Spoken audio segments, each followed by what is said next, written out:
All right, moving on to our music category for the night. So we have a few stories. I'll start off with you. First off, we have Jesse Leach. Remember, I was talking to you about how he was having a hard time finding the right, basically, vocals and lyrics for the new album. But he is finally, with all his hard work and dedication, he has completed recording vocals for this new Killswitch Engage album, which is I'm very glad to hear. Because the latest album came out in 2012, so about 3 years ago, so it's been a while for them. So, can't wait to hear the new album. Like I said, the recording's done for him. He's finished. He did it after all that work. Let's see. He listened to Blackstone Cherry. They're a good hard rock band. They actually signed with a new record label called Mascot, and they're going to be recording their 5th album with this record label, so good luck to them. Let's see. Oh, yes, Megadeth, again. Megadeth has performed with Tony Laurino, and Tony Laurino is a drummer.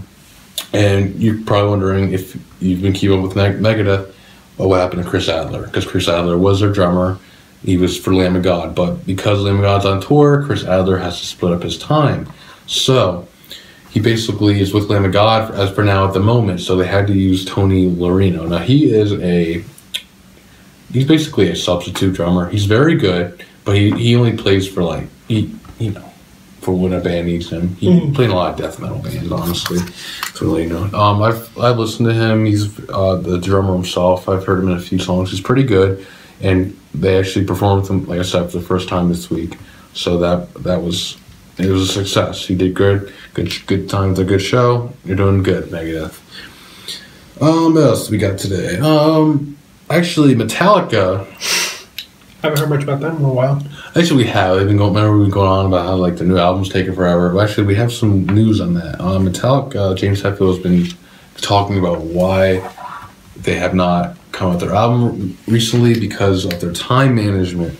Like I said, they have families and everything, but Hetfield actually went into more details about other stuff that they do besides families.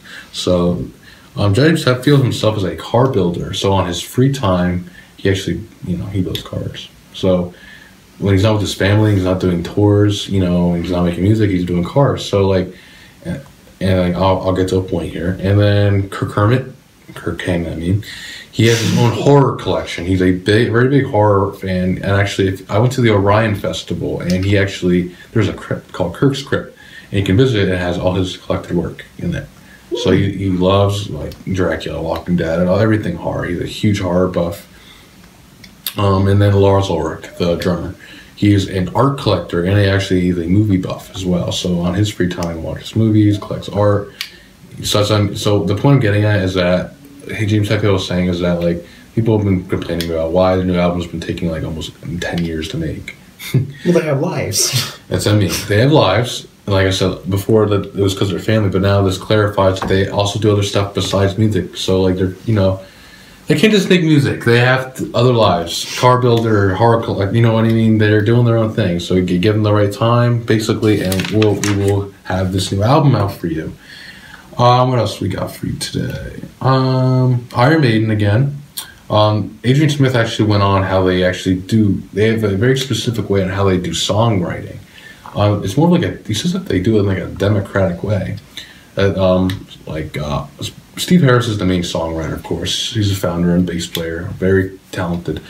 So basically, he's written a lot of the lyrics, and he says that they switch off songs. You write this song, Wasted Years, and I'll write this song at 2 minutes to midnight. You know what I mean? It's more of democratic. It's not I'm writing it all. It's a team process, and that's what.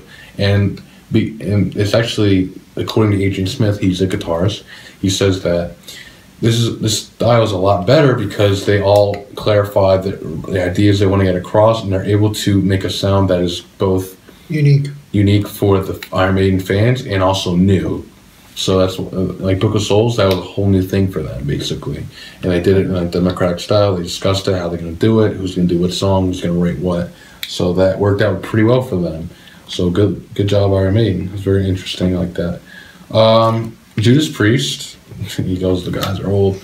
Actually, there's a story for them, yeah. Rob Halford, he is the singer. He is actually talking about a follow-up, I believe. Yes, he's talking about a follow-up from Redeemers of Souls. Redeemers of Soul came out in 2006, and I had the song Nostradamus, and a long time ago, 10 years ago, and now they're talking about a follow-up. And that band, too, I've seen them, and they're always like, oh, after this tour, we're going to retire. And then they're like, no, we're not. They tour again. Ozzy Osbourne, honestly, there was a tour with him where it was like the last Oz tour. Oh, was that the one that you went to? No. This was in 1991. Oh, okay. And guess what? He's still doing it. He's still touring. And man, I mean, you can never, with bands, Scorpions, now they have a tour coming out called The Final Sting. Get it? Really? Yeah, even though their last tour was their last tour. So that's going to be interesting and see if they do a follow-up. Kirk Hammett, again, Metallica. He actually was talking about how he feels like an outsider to the world, and that a lot of people have been like, to him, that they look at him and be like, why do you just play? Like, you don't say much. It's because he feels like an outsider, and he's always felt like that because he's always an outcast in school. Like, and all this news, this is all from Blabbermouth. And he's basically saying that he felt like an outsider in school, and so in the whole world he feels like the same thing, but he says that that's just who he is, and that that's why Metallica works so well for him, because they sing a lot of songs about being outsiders, not fitting in. So it was a cool fun fact about Kirk Hammett. And then actually James Hetfield, like we were talking about, he does have news on a new album. He says that a lot of the riffs down now, a lot of the guitar parts, and that they're kind of experimenting. They're trying to see if this sounds right, that sounds right, if people are gonna like this, because their later stuff kind of went commercial and not a lot of people liked it, like Reload, and even Saint Anger. Death Magnetic went back to their roots, but it wasn't the Metallica we all know. Love and know. Yes, their first 5 albums is the Metallica we all love and know. But I'm glad to hear that they're finally doing something with their new album, despite all their car building and everything. So, Zakk Wylde, if you don't know him, he is the guitarist for his own band, Black Label Society, and he actually went on Blabbermouth to state that he would be nothing in the music industry if it wasn't for Ozzy Osbourne, because he was the guitarist, I believe, after Randy Rhoads. He was the original Ozzy Osbourne guitarist. Mm. So Zakk Wylde, he played with him for a while, and he said that Ozzy taught him a lot, and then he went on to say that he's not mad that Ozzy kicked him out of his band, but he did it because Ozzy felt like because at the time they kicked him out, he just founded Black Label Society, and Ozzy felt like that was sounding more like his band was sounding like Black Label Society. He did not want that because, Zakk was writing a lot of songs, so the guitar sounded a lot like his other band. He's like, I don't want that. This is my band. This is my sound. That's Ozzy for you. But he's like, I'm not pissed about it. I understand why I did it. I'm kind of glad because I got to focus on my own band. So that's pretty cool. Well, I think we have one more story for you today for the music. System of a Down is to be honored by the Perigina Vertonov Institute in Los Angeles. Now, the reason for this is, I will explain it to you. They did a Wake Up Souls tour, and it basically commemorated April's 100th anniversary of the Armenian genocide that happened. And if you didn't hear about it, it's actually very hushed down. No one really talks about it. It's an attempted extermination of the Armenians from 1915 to 1923. About 1.5 million men, women, and children were starved, shot, and banished to die in a desert. And it was actually considered one of the greatest crimes. It's considered to be the first genocide, really, of the 20th century. But it's very overlooked because the Turkish government denies it, that they ever did that. So basically, because this tour is to honor that, and they're getting an award for it. So go System of a Down. I would love to see them, but like I said, they always tour in other countries, so I don't know if I ever will. It'd be good then. But they're going to be actually commemorating on October 21st. So if anything happens that day, we will let you know in the next week's episode.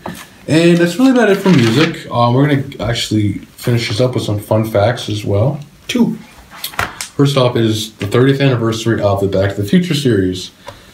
Actually, there is a drive-in playing them, all 3 of them, in one night marathon in honor of this anniversary. And also, if you're interested, there is a 30th anniversary video game for the game you can get for PS4 as well. And that's it's basically a lot like the Telltale games, like The Walking Dead, Game of Thrones. It goes through parts, and basically it takes place after the 3rd one. Marty has to go back in the future to save Doc from being assassinated in 1985, all that. Doc, yes. All that time travel.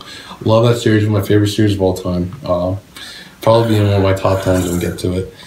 And then also another last final fact was Ant-Man 2 has been announced for 2018. So he will be part of Phase 3, but it is not called Ant-Man 2. The sequel is called Ant-Man and the Wasp. So now we're going to actually be showing the Wasp, because Wasp was not featured in the first one, but she was referenced throughout the movie. So that's going to be interesting. And because it's in 2018, I think it pushed back another movie. I believe it's Black Panther, so Black Panther will come out in a different time. And they also, according to sources, Agents of S.H.I.E.L.D., because that their show is really focusing on Inhumans, they're considering canceling the movie because why are they going to explain it when it's already been explained in a show? So we'll keep our ears out for that as well.